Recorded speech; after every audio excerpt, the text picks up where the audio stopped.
उत्तराखंड की तबाही की दास्तां देश में हर व्यक्ति की जुबान पर है। जहां हजारों व्यक्ति मौत के चक्रव्यूह में फंस चुके हैं, वहीं हजारों लोगों को मौत के मुंह से निकाल कर ला रहे हैं हमारी सेना के जवान। उत्तराखंड प्रशासन के साथ साथ अन्य राज्यों से भी सहायता पहुंचना शुरू हो गई है। ये शब्द थे प्रकृति के आंचल में फंसे भिवानी के विद्यानगर के एक परिवार के, जिसके 7 सदस्य 14 जून को केदारनाथ यात्रा पर निकले थे और गौरीकुंड के पास सोनप्रयाग गांव में फंसे रहे। किसी तरह इस परिवार की सेना ने मदद की और इन्हें बचा लिया। आइए सुनते हैं इनकी कहानी इन्हीं की जुबानी। बिल्कुल सबको ऐसा लग रहा था बादल होते हुए किसी टाइम कुछ भी हो सकता है। भगवान ने नया जीवन दिया, हम ऐसा महसूस कर रहे थे आज ही पैदा हुए। ऐसा मंजर कभी जिंदगी में देखा नहीं। ऐसा भय का माहौल बना हुआ था, वहाँ पर मौत का तांडव जैसे प्रलय हो रही हो ऐसा हो रहा था। ये कैसे सरकार और प्रशासन की किस प्रकार की प्राथमिकता देखने को मिली? 1% भी नहीं मिली। प्रशासन की कोई भी वहाँ पर सहानुभूति नहीं थी। 4 दिन तो हम भूखे रहे, पानी भी नहीं था हमारे पास पीने के लिए। छोटे बच्चे को दूध की जगह पानी बारिश का पिलाते थे डाल के बोतल में। 4 दिन बहुत मुश्किल से निकाले थे। बाद में थोड़ा बहुत आए वो देने के लिए, 1 पैकेट दे गए रोटियों का, तो उससे क्या बनता था। लकड़ियाँ जला के अपने शरीर को सेक लगाया, बैठे रहे पूरी रात बैठ के गुजारी हमने, सो के तो देखा ही नहीं। तो होटल हैं वो बिल्कुल नदी के ऊपर थे। नदी का बहाव बढ़ता गया क्योंकि बारिश तेज होती जा रही थी सुबह से लेकर शाम तक। जैसे जैसे बारिश बढ़ रही थी नदी का बहाव बढ़ रहा था। उस नदी में करीब 40 से 50 फुट पानी था उस टाइम पे। तो जब शाम हो चुकी 6 बज चुका था तो वहाँ पे रेड अलर्ट जारी कर दिया गया था पुलिस के द्वारा कि ये एरिया खाली कर दो। किसी भी टाइम जो पानी है वो होटलों में घुस सकता है। जब पानी घुसने से पहले जब ये अलर्ट जारी किया गया, लोगों ने वहाँ से पलायन करना शुरू कर दिया। उसके बाद हम लोग वहाँ से जब पलायन करने लगे तो पानी एकदम आ गया। मैं पानी के अंदर बह भी गया था। इवन 10 फुट पानी मेरे ऊपर से था।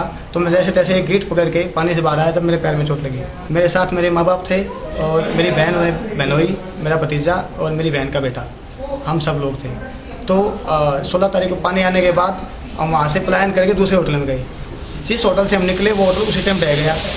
वहाँ पे खाने पीने की कोई व्यवस्था नहीं गवर्नमेंट की तरफ से।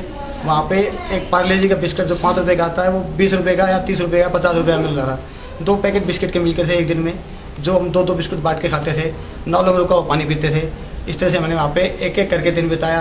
हर वक्त हर टाइम यही टेंशन रहती थी कब बारिश हो जाए और हमारी जान बेच ले जाए, क्योंकि पहाड़ों की स्लाइडिंग कंटिन्यू थी, वो नहीं रुक रही थी। ऊपर से लेकर नीचे तक पहाड़ गिरे जा रहे थे। हम लोगों ने मिलकर, मिलिट्री ने साथ लगे, हम लोग मिलकर सामने हेलीपैड बनाया, हेलीकॉप्टर उतरा। फिर वहाँ से पहले लेडीज़ को, बच्चों को निकाला गया।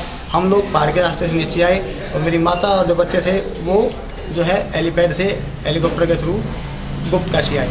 लेकिन मनेरी छोड़ के जब हम उत्तर काशी की तरफ आए तो हमें पता लगा होटल जो था हमारा, बेसमेंट तो उसी टाइम हमारे सामने डूब ही गई थी बेसमेंट। लेकिन उसके बाद जब बादल फटा तो सारी उसका पिछला पोर्शन जो है सारा बह के चला गया। उसके बाद फिर हम इधर मातली की तरफ आए।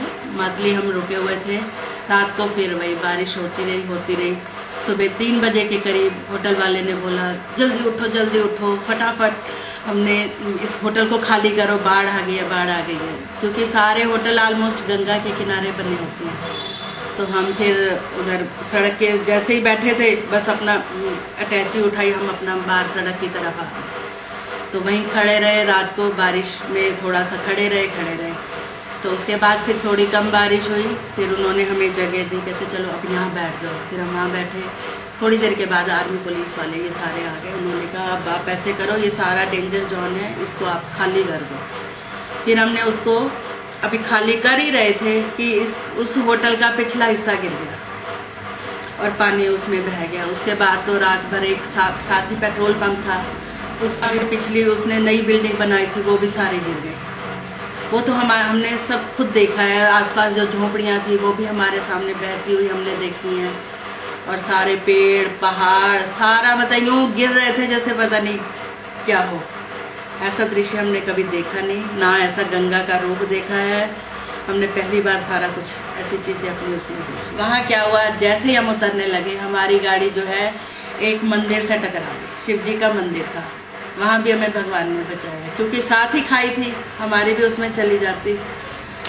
फिर वहाँ पे फिर आगे आके जो है, और रास्ते में भी बहुत ऐसे उन्होंने मतलब जो दूसरी सड़कें थी काफ़ी सारी मतलब आर्टिफिशियल जो उन्होंने बनाई थी रिपेयर के लिए, वो सारी दलदल वाली थी, मतलब कोई ऐसे जा नहीं सकता था उस पे। तो असल में कल जब टीवी में देखा है ना, उसको देख के तो हमारे रोंगटे खड़े हो गए, क्योंकि वो सारा जो था उनका केदारनाथ का दिखा रखा था।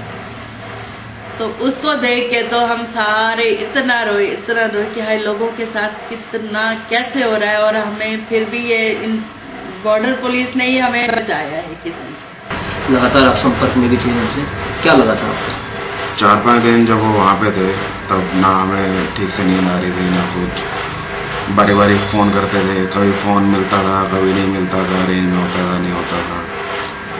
फिर हम यहाँ पे जैसे सारे बड़े बड़े गए हुए थे, सारे बच्चे यहाँ पे थे, तो उनसे कांटेक्ट हुआ हमारा, कभी किसी का, उनसे भी कई बार पता चल जाता था, तब थोड़ी संतुष्टि मिलती थी। बट हमेशा ये लगता था कि बस किसी तरह वहाँ से वापस आ जाए। कभी भी हमें 4-5 दिन बड़े मुश्किलों से बीते हमारे। हमने ये भी कहा था कि हेलीकॉप्टर से आ जाओ, जितना पैसा लगेगा लगा देंगे, कोई दिक्कत नहीं है पैसे की। लेकिन इतनी सुविधा थी नहीं वहाँ पे, कभी ऐसा होता है। बस अब आ गए हैं, अब संतुष्टि है।